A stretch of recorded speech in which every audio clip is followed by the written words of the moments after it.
台南市议员蔡小伟26号的市政总质询，针对南台南副都心提出整体规划，包括未来南台南车站完工以后，希望会用提升东区德和厝的发展，除了带动人口的提升，希望嘛会用建设公共建设，包括图书馆加特色公园等。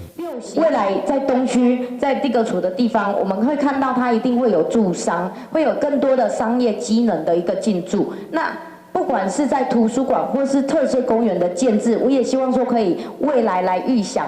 图书馆的部分，其实在后尾寮我们有育文图书馆。那图书馆呢，更可以让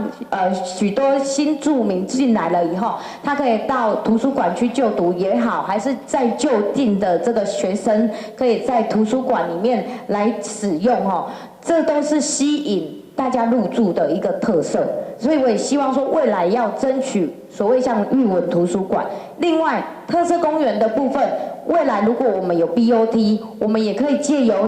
商业的一个进驻，请他们睦邻的一个建设。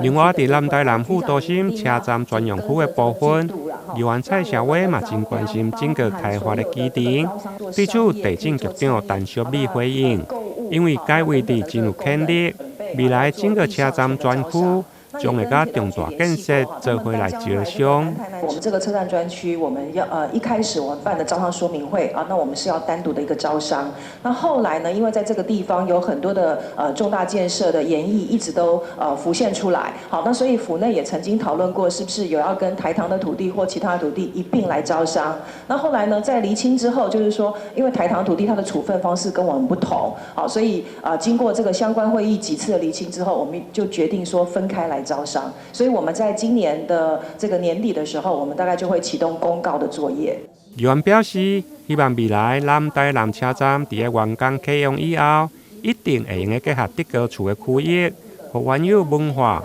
教育加商业资源互相来连接。相信德高厝的2.0愿景一定会来达成。台南新闻林根张硕伟采访报道。